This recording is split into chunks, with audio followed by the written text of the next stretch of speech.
Hi Diksha, hello Sanjay, hello Diksha. Hello Anurag sir, hello Sanjay sir. जी नमस्कार अनुराग जी। नमस्कार Well, दीक्षा। okay, okay.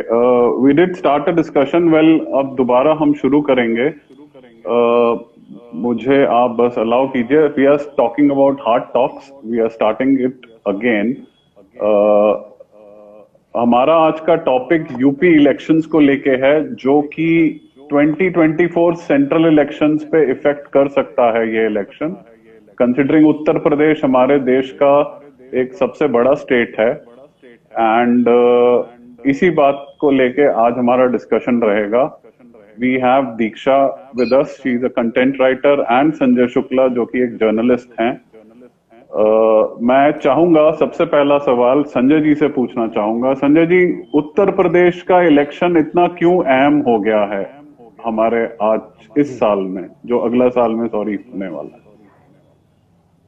जी बिल्कुल अनुराग जी, उत्तर प्रदेश का जो 2022 का चुनाव है वो महत्वपूर्ण इसलिए है क्योंकि जो लोकसभा की यानी कि जो दिल्ली की जो सत्ता है उसका जो रास्ता है कहते हैं कि उत्तर प्रदेश से जाता है।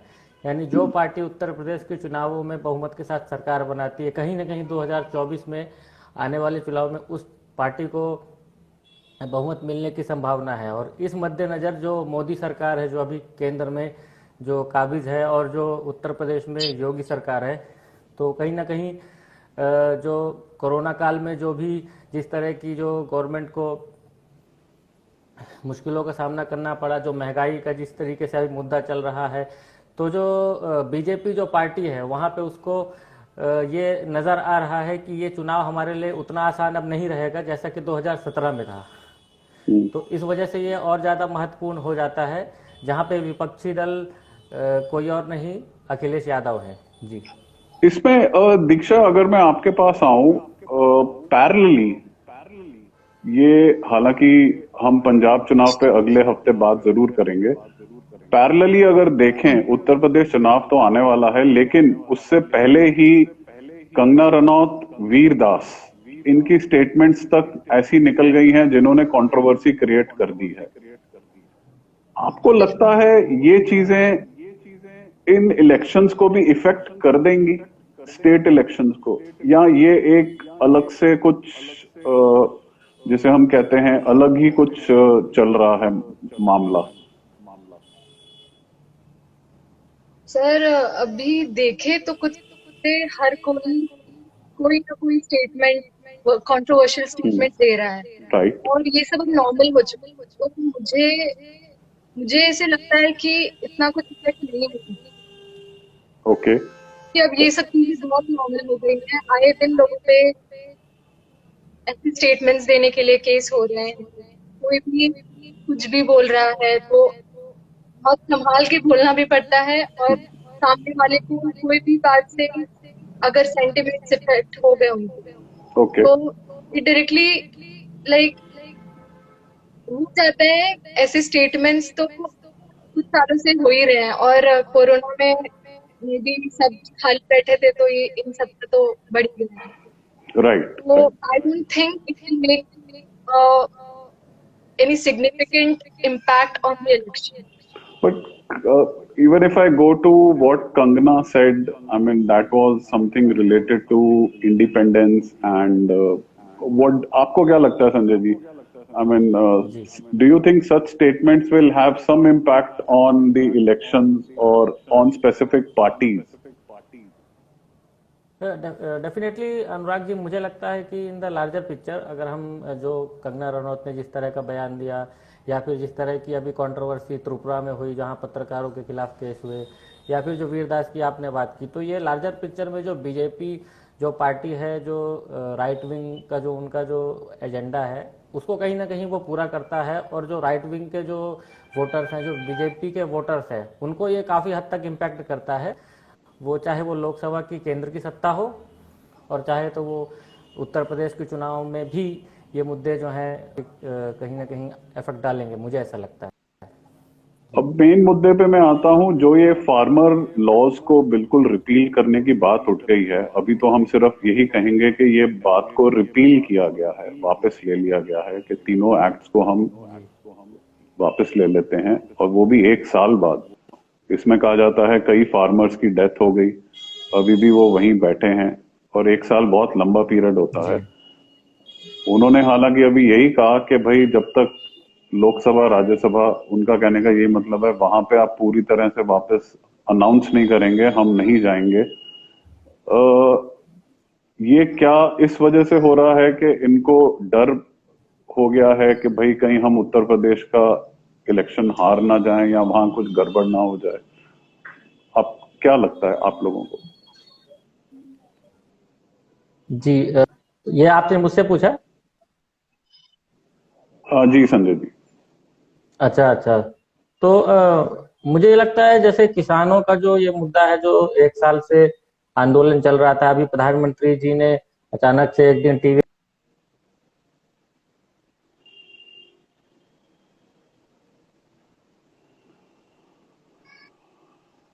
थिंक सब। हाँ।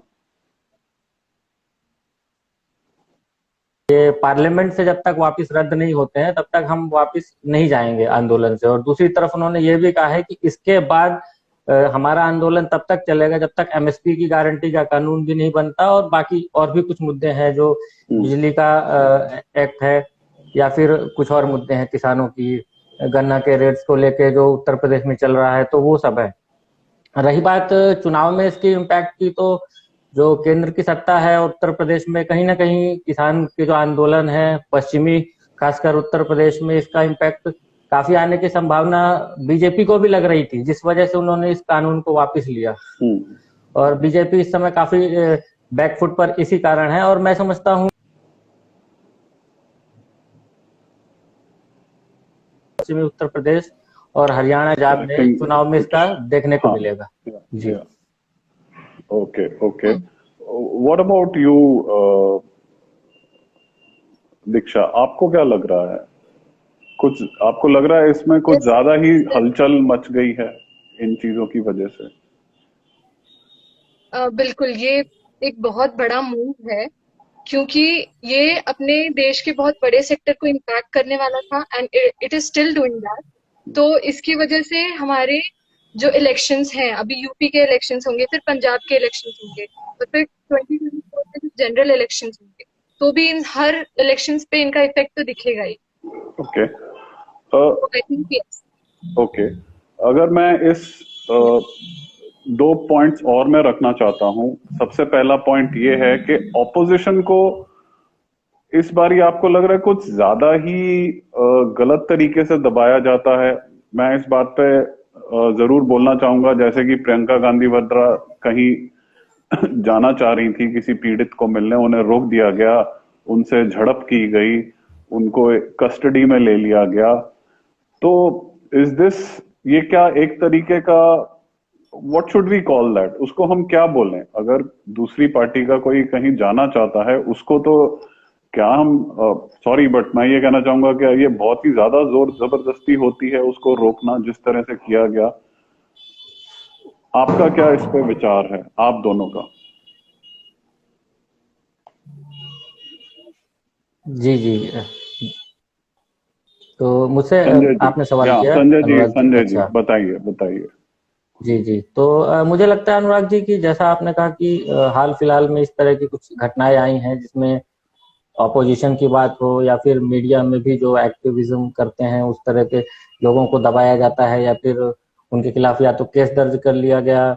अभी जैसे प्रियंका वाड्रा जो है लखीमपुर केस में जा रही थी, तो उनके पीड़ितों से मिलने के लिए तो उन्हें रोक लिया गया। तो ये पिछली सरकारों में भी इस तरह की घटनाएं हुई हैं, लेकिन जो मेरा अनुभव कहता है कि फिलहाल इस सत्ता में जो उत्तर प्रदेश में है और जो केंद्र में भी जो मोदी सरकार है, इसमें जो मीडिया के ऊपर जो क्रैकडाउन है, या फिर जो अपोजिशन पार्टीज है, उनको लेके काफी एग्रेसिव पॉलिसीज इनकी रही है।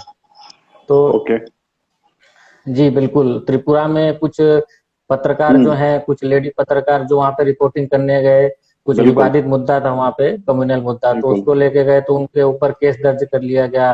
किसान आंदोलन में भी कुछ लोगों ने जो यहाँ पे रिपोर्टिंग करने की कोशिश की या फिर आंदोलन में भाग लिया, तो उनके खिलाफ भी केस हुआ। तो ये कहीं ना कहीं इस सरकार में इस तरह की घटनाएं प्रेस को दबाने की हो या क्रैकडाउन हो या फिर ऑपोजिशन को भी कटघरे में खड़े करने की बात हो, तो ये ज्यादा इस तरह की घटनाएं हुई हैं।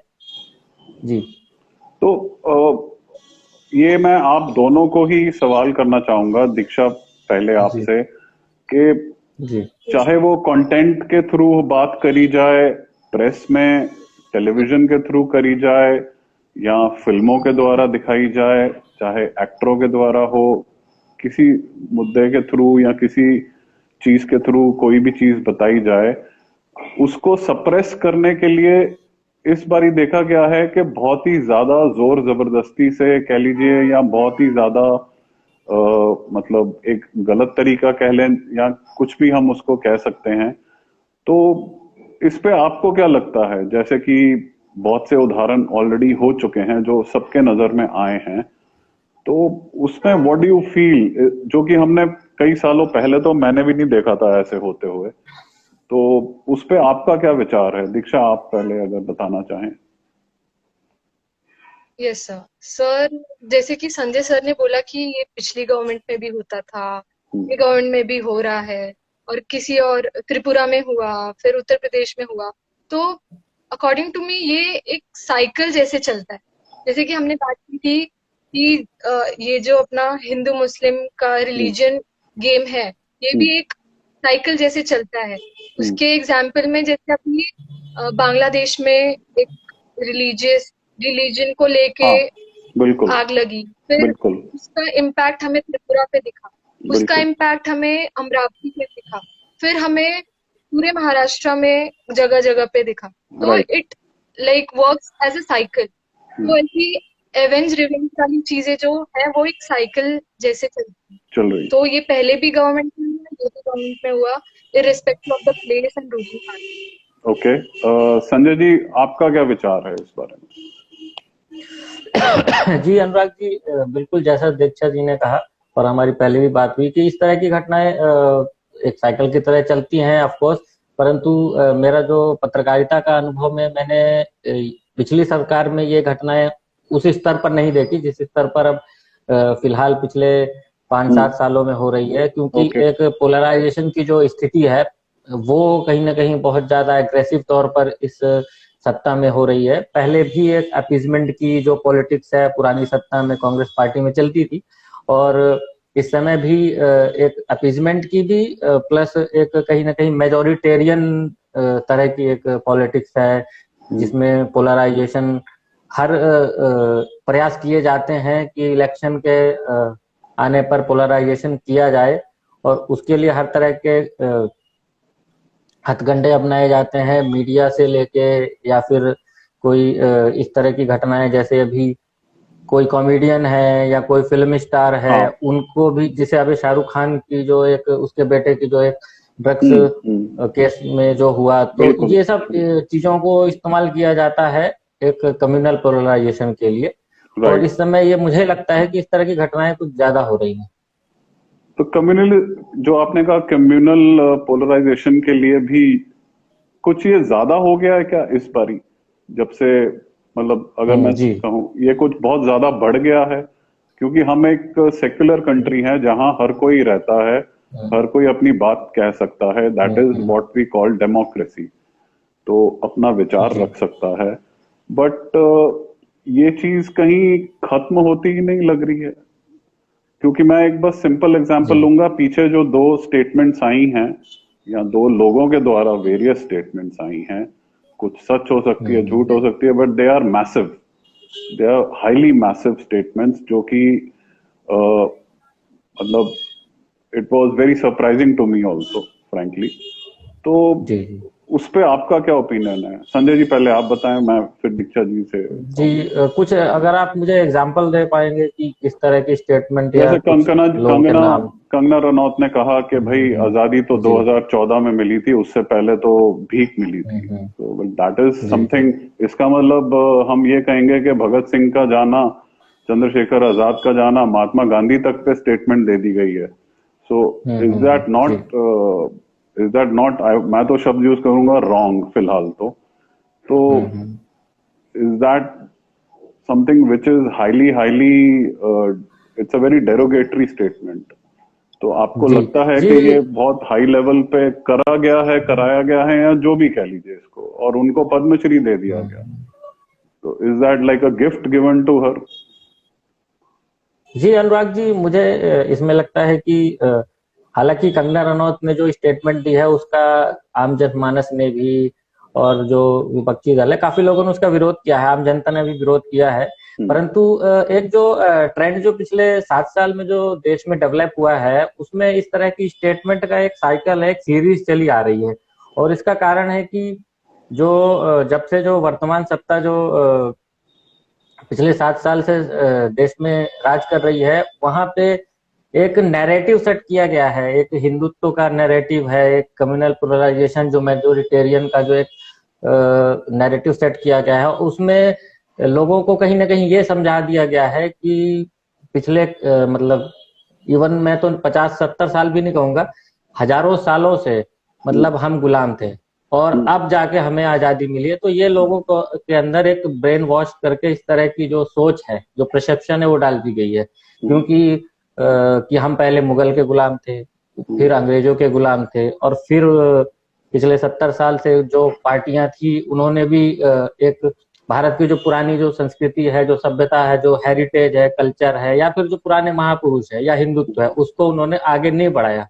तो ये एक नैरेटिव सेट किया गया है। तो जब आप इस नैरेटिव पे विश्वास कर लेते हैं, तो आप जो कंगना रनौत ने कहा उस पर आप विश्वास कर लेते हैं। Okay, Diksha ji, what I need to understand is if I go to various statements made by Veer Das in US, so saying talking वे जहां से वो एक लाइन उभर के आ गई, टू इंडिया, दो तरह के भारत, सेइंग के सुबह तो देवी की पूजा होती है, शाम को गैंगरेप होता है, सेइंग के दिन में ऐसा होता है तो शाम को ऐसा होता है, हम दो तरह के भारत में रहते हैं। उसके लिए भी मैंने एक तरह से डबल ओपिनियन सुने हैं और पढ़े हैं। सम पीपल वर सेइंग कि नहीं ठीक है, बोल दिया तो कोई इतना गलत नहीं है, उसने अपना खुद का ओपिनियन रखा है, और कई लोगों ने उसको बहुत गलत बोला है कि क्यों ऐसा बात करी गई है, जिसमें I feel it is a mixed statement, जो सच भी है गलत भी है। तो what as just as a person, what do you as a immediate thought, आपको क्या लगता है? सर, पहली चीज जो मेरे दिमाग में आई जब मैंने ये न्यूज पढ़ा, तो जैसे कि बहुत सारे लोगों ने कहा कि एक दूसरे देश में तुमने जाके हमारे देश की बदनामी की, तो ये हम नहीं होने।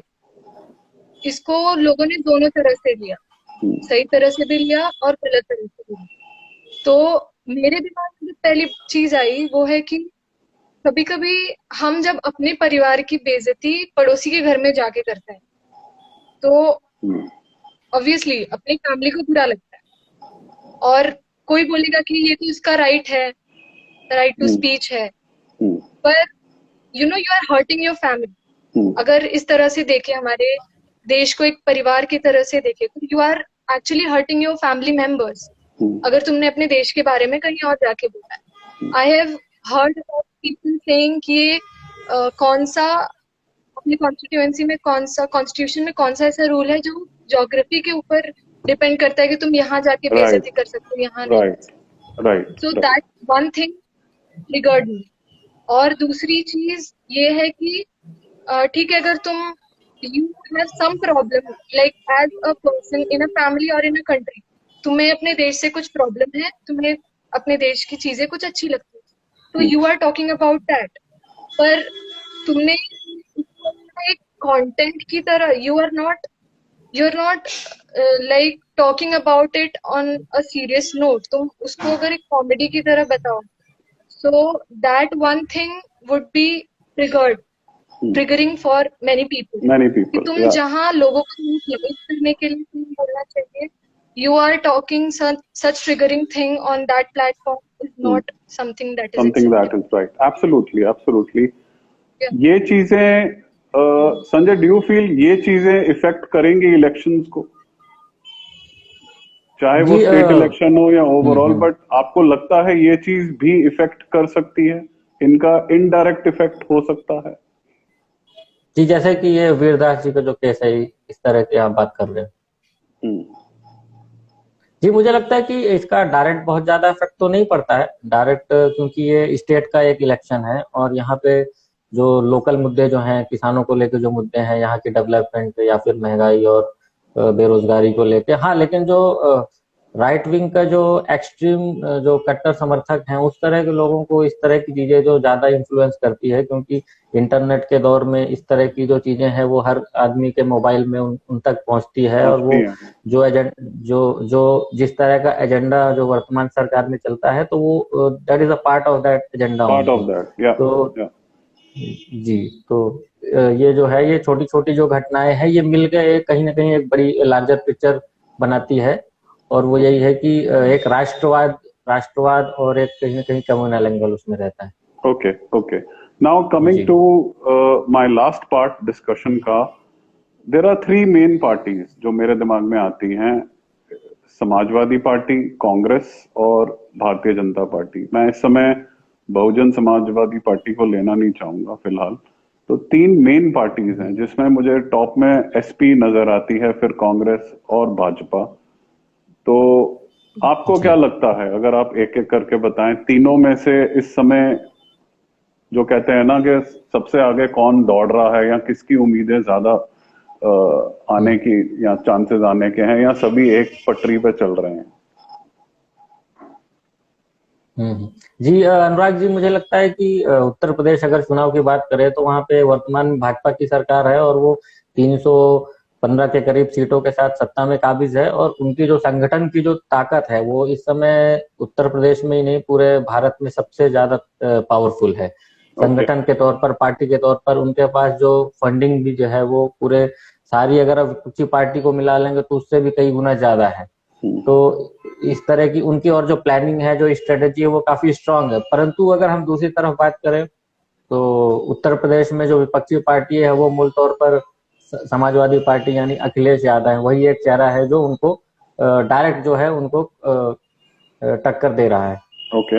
अब यहाँ पे लेकिन इस बार 2017 में जो लहर थी, मोदी की लहर जो थी, 2014 के बाद 17 का चुनाव हुआ, तो वो जो एक लहर थी और नोटबंदी का माहौल था, तो वो जो माहौल है इस बार वो रिपीट होने की संभावना मुश्किल लग रही है, हम्म। क्योंकि इस बार जो कोरोना काल में जिस हम्म। तरह की उत्तर प्रदेश में घटनाएं हुई, जो लोगों की लाशें जिस तरह की गंगा नदी में बह गई, हम्म। लोग उसमें जो सफर किया वो, प्लस जो अभी इस समय पिछले 1 डेढ़ साल से महंगाई और बेरोजगारी का जो दौर है, तो उस वजह से लोग काफी कहीं ना कहीं नाराज हैं, और वो नाराजगी सिर्फ उत्तर प्रदेश सरकार से नहीं, केंद्र सरकार से भी है। तो ठीक है। दोनों की जो नाराजगी है वो कहीं ना कहीं इस चुनाव को इफेक्ट करेगी, प्लस जो किसान जो आंदोलन है वो हम्म। भी एक बहुत बड़ा मुद्दा है, खासकर पश्चिमी उत्तर प्रदेश में। तो हम सीटों का आकलन तो खैर लगाना एक मुश्किल बात है, लेकिन कहीं ना कहीं 100 से 70-80 सीटों के बीच में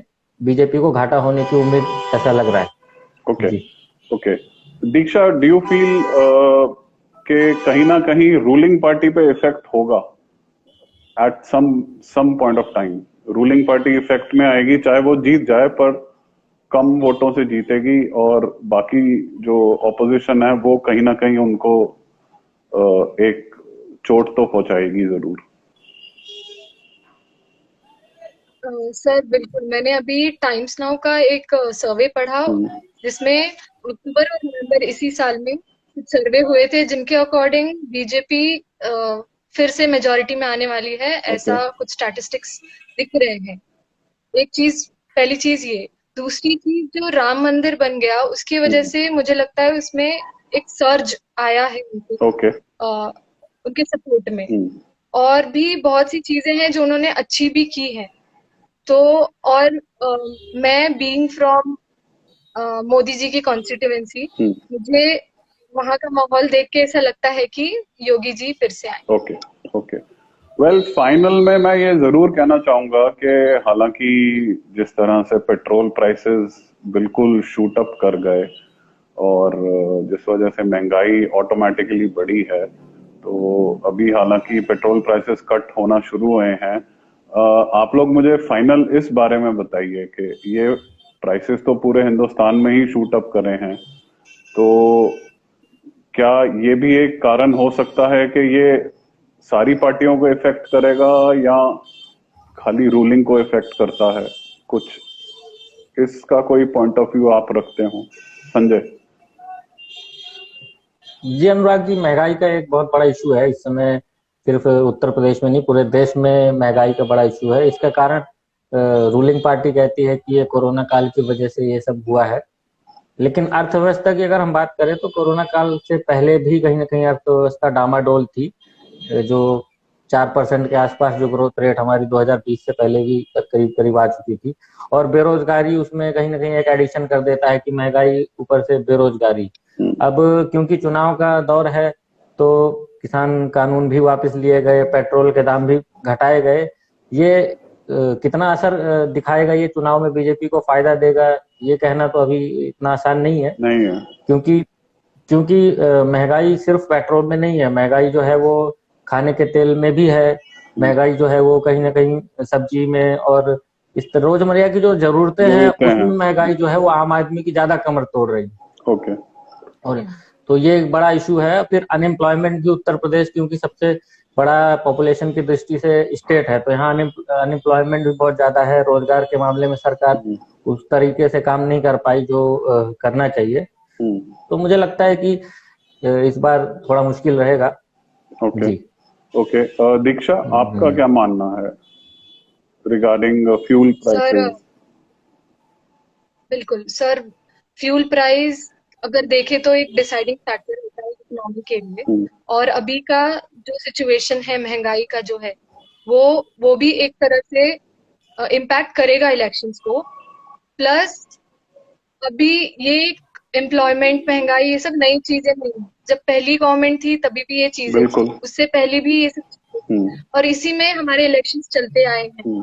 तो अगर इस तरह से देखें तो उसका कुछ नहीं इफेक्ट होता है, बट अगर एक देश की तरह से देखें तो बिल्कुल ये हर पार्टी पे इफेक्ट होता है, और अपने देश के जीडीपी पे तो इफेक्ट होता है। Okay okay, great.